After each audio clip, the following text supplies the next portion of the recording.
Sobe na canoa, Ricardo Berzoini. Sobe. Ricardo Berzoini, bom dia. Eu não vou poder ficar para a entrevista com você, mas desejo sorte aí. Às 19 horas eu estou de volta com o Borocô, tá, gente? Tchau. Valeu, Sinara. Tchau, Sinara. Eduardo Araújo, que é presidente do Sindicato dos Bancários do Distrito Federal de Brasília. Ricardo Berzoini, que é ex-presidente dos Sindicatos Bancários de São Paulo, né, Ricardo?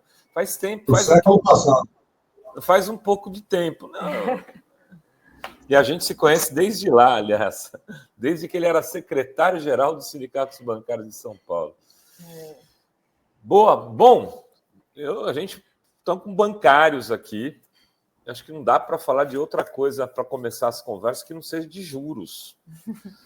Né? O Sindicato dos Bancários de Brasília fez uma carta assinada pelo Eduardo Araújo muito firme, encaminhado ao Galípolo no dia de ontem. Né? O Ricardo tem tido posições bastante firmes também nessa questão. Queria começar com o Eduardo, para ele falar um pouco sobre o contexto dessa carta e hoje o posicionamento da CUT, que a CUT fez se manifestou de forma dura também contra esse aumento da taxa de juros. Obrigado, Ravai. Boa tarde a todos e todas. É um prazer aqui falar com vocês e poder expor um pouco, né, dessa nossa manutenção da briga para a redução dos juros no Brasil. E prazer maior ainda poder falar aqui ao lado do Ricardo, que é um dos inspiradores dessa luta desde 1993, aí, quando estava na CNB, né? Então, DNB, CNB, então depois ele até fala um pouco melhor sobre isso. Mas nós vimos, na reunião da diretoria do sindicato, que a gente precisava manter essa disputa política pela redução dos juros, porque mesmo sendo um presidente indicado pelo Lula, o Banco Central continua autônomo e a estrutura que é dada e a autonomia que é dada para o Banco Central não vai nos levar em lugar nenhum se a gente não se movimentar. Não dá para esperar do parlamento, não dá para esperar dos banqueiros que eles puxem a corda para o outro lado, ou seja, até os meios de comunicação que lucram, que vendem seus espaços para os banqueiros, eles também estão puxando para a discussão de inflação, que não é uma inflação de demanda, né? É uma inflação gerada por outros acontecimentos. Inclusive, no ano passado, nós tivemos eventos climáticos que geraram, pressionando a inflação. Então, a gente tem que fazer essa disputa o tempo todo. Nós fizemos uma manifestação na porta do Banco Central também, então estamos divulgando para os bancários de todo o país. E a gente não vai parar, né? A gente espera que o Galípolo também retome as suas convicções políticas também, porque o Banco Central não pode tomar decisões apenas técnicas, né? Tem que ser baseado em uma questão pública. E o Berzoini pode falar um pouco melhor sobre essa questão que a gente tem sobre democratização do sistema financeiro, que é algo que é essencial, porque o Conselho Monetário Nacional tem influência quando define uma meta inflacionária e o Banco Central tem que perseguir. Então, a gente vai continuar essa disputa e vamos trabalhar com o povo para eles entenderem um pouco melhor sobre isso. Berzoini. Está no mudo. Prazer estar com vocês aqui, com o Eduardo, que é um grande líder dos bancários. A categoria que tem um papel fundamental nesse debate desde os anos 40 do século passado, que os bancários elaboram posições e análises sobre a questão do sistema financeiro. E eu me lembro que nos anos 80, nós fizemos uma grande luta, nos 90 também, para evitar a privatização dos bancos estaduais. Lutamos muito para não privatizar os bancos federais e conseguimos, até hoje, segurar os 5 bancos federais que nós temos, o Banco do Brasil, Caixa, Banco do Nordeste, Banco da Amazônia e o BNDES, mas para dar principalmente um sentido social Quando nós vemos essa discussão, é óbvio que nós defendemos o nosso governo, fazemos uma leitura positiva de vários indicadores da economia nesses 2 anos, mas não podemos deixar de criticar, digamos, uma visão extremamente ortodoxa, especialmente do Conselho Monetário Nacional, onde estão sentados o ministro da Fazenda, a ministra do Planejamento e o presidente do Banco Central, e que desde o ano passado fixam metas de inflação irrazoáveis. Veja só, a meta para esse ano é de 3%. Uma meta de inflação de 3% quando você tem uma quebra de safra do café, uma quebra de safra da carne, e você tem também pressões cambiais. Então, a inflação, como disse bem o Eduardo, não é a inflação que está pressionada pela demanda. Ao contrário, no Brasil ainda temos demanda reprimida. As pessoas estão comendo um pouco melhor, mas não tem essa facilidade toda para se alimentar. Especialmente porque a inflação de alimentos foi maior do que a inflação geral, e não foi por conta de demanda, foi por conta de preços que sofreram impacto do mercado mundial de commodities. Então, você não vai mudar o mercado mundial de commodities com a taxa de juros indecente como essa, e mais indecente ainda que vem em março, porque em março já está anunciado mais 1%. Então, é uma preocupação muito grande. Eu escrevi um artigo junto com o meu amigo Guilherme Lacerda, também já quando o Galípolo foi anunciado para ser o novo presidente do Banco Central, eu escrevi um artigo, que foi publicado em alguns sites, que fala justamente sobre isso, sobre a necessidade de atacar o juro básico e atacar o spread bancário, que é o juro cobrado do balcão, ou seja, a diferença entre o juro básico e o juro cobrado nas operações de crédito consignado, no crédito pessoal, no habitacional, na aquisição de veículos e outras modalidades de crédito. Capital de giro para as empresas. Então, esse é o problema. Hoje, um cidadão brasileiro que tenha, por exemplo, 10 bilhões de reais e tenha que decidir entre investir num restaurante ou numa oficina ou deixar o dinheiro dormindo no banco, ele será incentivado a deixar o dinheiro dormindo no banco numa aplicação de renda fixa que vai render para ele mais do que 13% ao ano, mais do que 1% ao mês. E essa história de que eles não teriam o Galípolo, né? Não teriam o que fazer porque o Campos Neto teria deixado, né, essa previsão de que a taxa teria que subir, o tal de forward guidance. Isso faz algum sentido? Na verdade, vamos dizer, isso foi a ordem unida do discurso do governo, né? O Lindbergh foi o que deu ali, talvez, isso de forma mais clara na linha política. Queria também ouvir o Araújo sobre isso, porque, enfim, como tinha aquela frase chilena, o nosso governo, lembra? Não...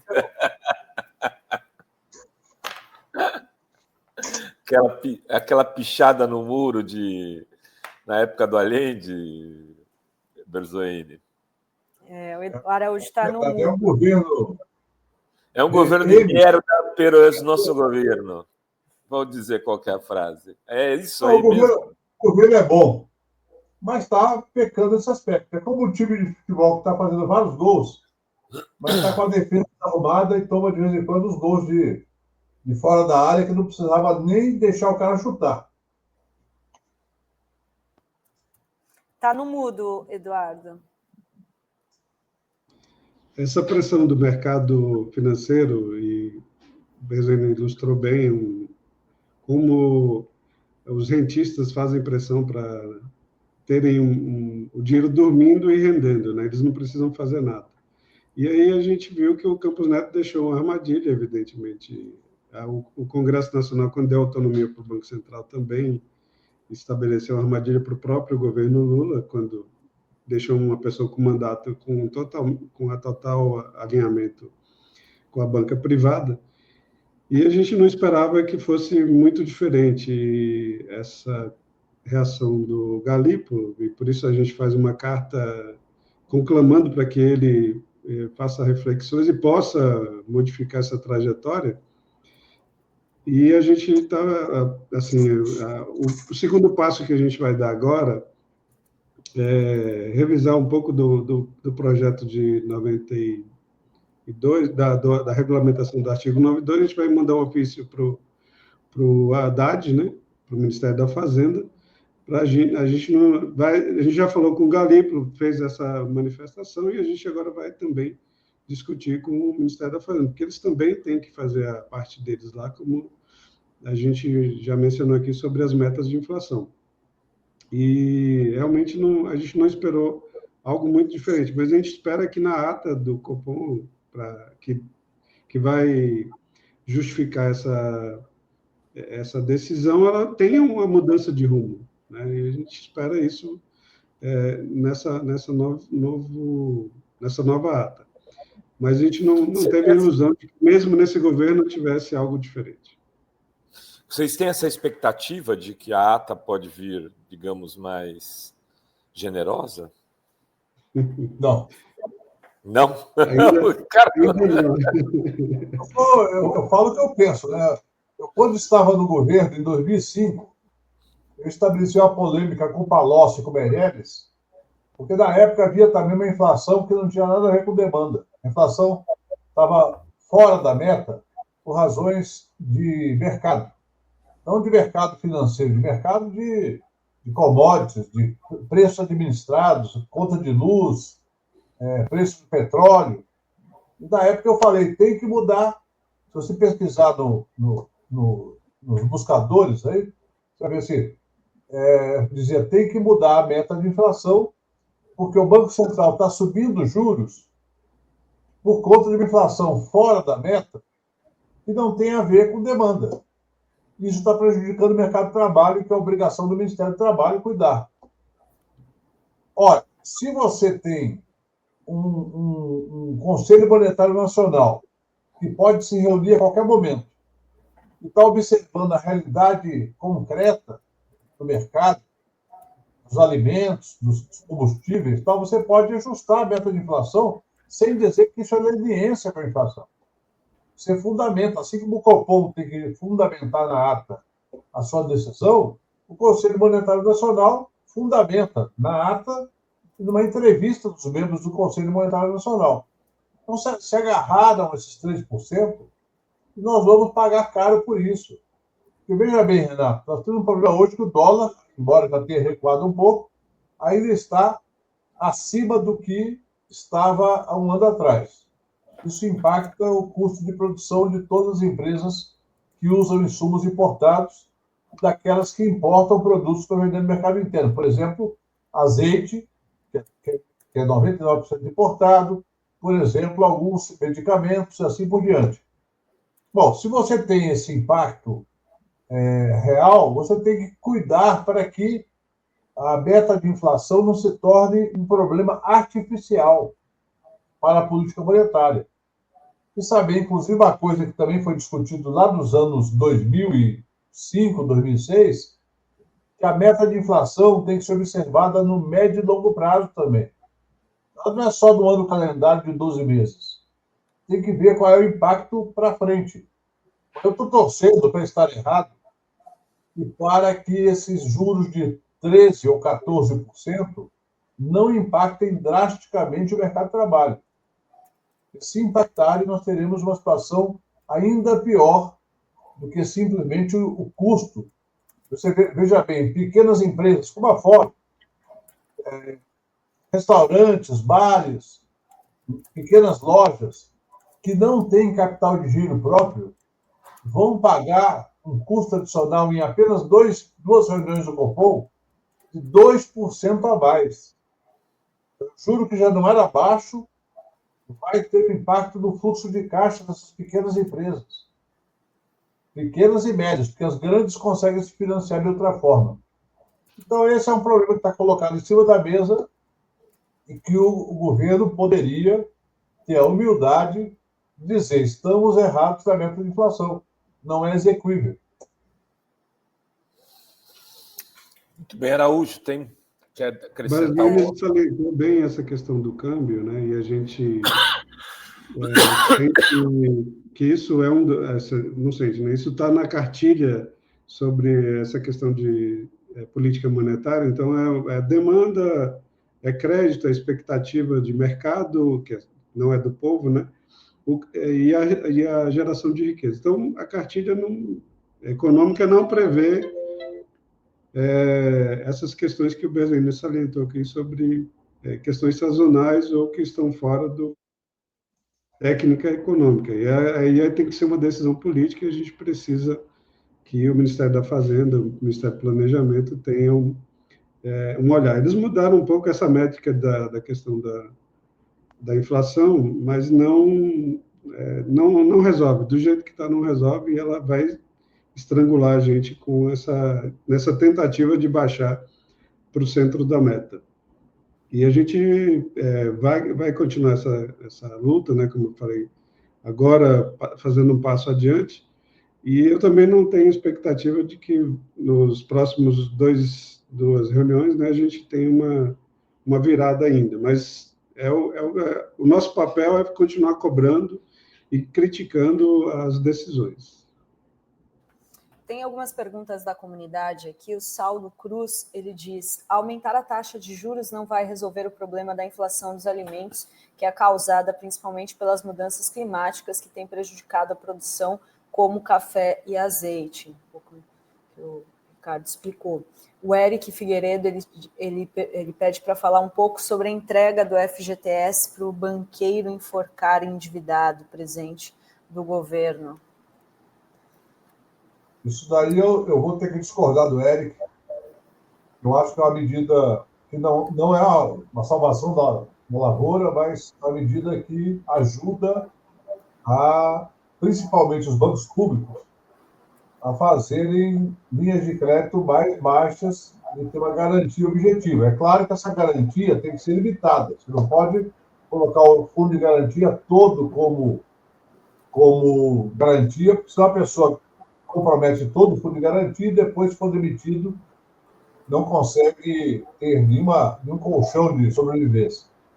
Mas, como a política de aumentar as garantias, e eu creio que quem vai rodar essa linha, se for, de fato, aprovada, serão os bancos públicos. Os bancos privados tendem a fugir desse tipo de garantia. O banco privado tem outra, vai fazer crédito. Aliás, até fazem via financeira, aí cobram 7%, 8% ao mês dos coitados assalariados que colocam até a alma da garantia.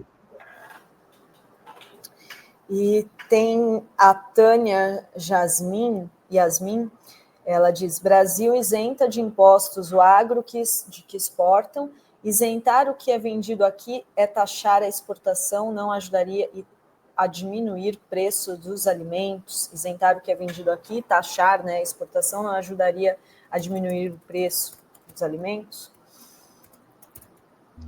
É mais complexo, né? Eu até fiz, depois eu passo para você, eu até fiz um texto aqui sobre uma ação judicial que uns agricultores aqui do Goiás fizeram contra o Banco do Brasil, e querendo abocanhar os 800 bilhões num processo judicial. E o agro realmente ele recebe muitos benefícios, existe uma contrapartida para o governo, pelo câmbio, algumas outras situações, mas o que a gente entende é que 70% do que é produzido de alimento que a gente consome vem da agricultura familiar. Então, a gente precisa ter um olhar melhor sobre isso, para poder expandir essa produção e não necessariamente ficar brigando com esse sistema agro. Agora, a gente não pode também deixá-los consumir a Amazônia, como tem sido feito, que o Banco do Brasil ou o BASA financia esse tipo de atividade. Então, a gente tem olhado isso, a gente vai estar participando da COP30, e a gente está preparando alguns encontros aqui para explorar um pouco mais esse assunto. Muito bem. Tem superchats, alguma coisa? A Lei Candir, que deu a isenção da exportação, ela prometia que o Brasil ia crescer 7% ao ano, se aprovado. Obviamente não cresceu, mas enriqueceu o agronegócio. Eu não sou contra o agronegócio, só acho que ele tem que se adequar à realidade social do país e lucrar menos. E em situações como essa, por exemplo, o governo poderia chamar os produtores de café que continuam exportando e dizer o seguinte: tudo bem, vocês não vão ficar proibidos de exportar, mas se vocês exportam 70% da produção, vocês vão exportar só 40%.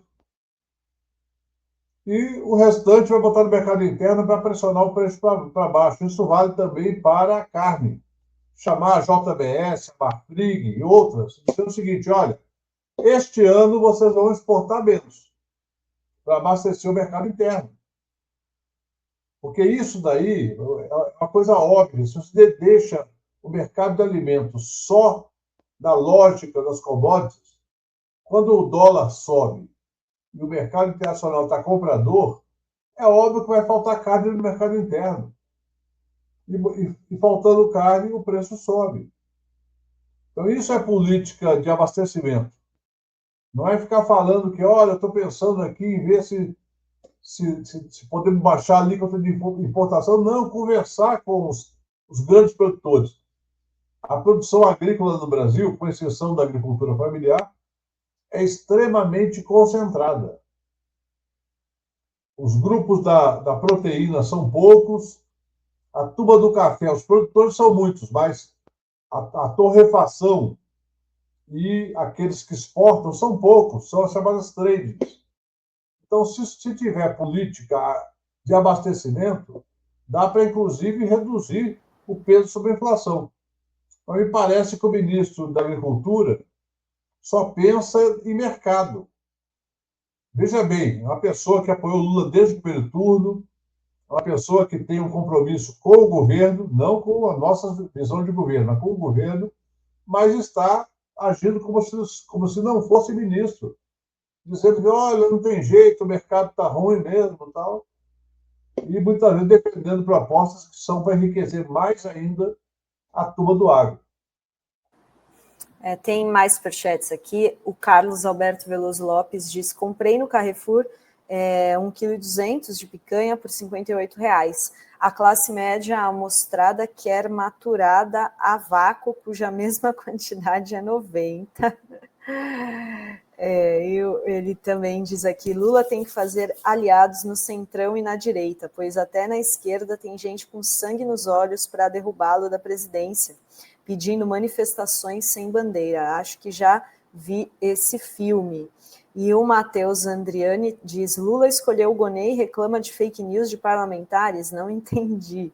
E a Débora Bianchini diz: só espero que não bote bandido do Lira como ministro, que está cotado inclusive para a agricultura, né?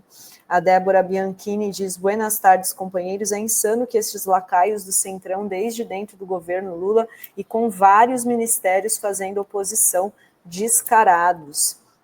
E a Vivian Luiza Pinto diz: para mim o PSD é partido urubu, sentiu o cheiro da carniça do momento delicado do governo, a gente precisava derreter esse poder do Kassab. Obrigada, Vivian, e todos que enviaram superchat. Rovai. Não, é isso, agradecer a presença aqui do Berzoini e do Eduardo Araújo, né? E acho que espero que o Berzoini erre, que a ata seja um pouquinho mais generosa. Que não chega a 15, né? Não fala assim, olha, vamos, se dependendo dos resultados, quem sabe aí meio ponto, né? Porra, chega mais um ponto. Seria a gente falou na nota da CUT, né? Eu também estou participando da direção nacional da CUT, que são 50 bilhões que vão para os rentistas, né? E tira de outra parte do orçamento. A gente vê o filme repetindo, mas a gente espera que haja mudança. Obrigado aí. Obrigada, Araújo, obrigada, Berzoini. Até a próxima. Muito obrigado, gente.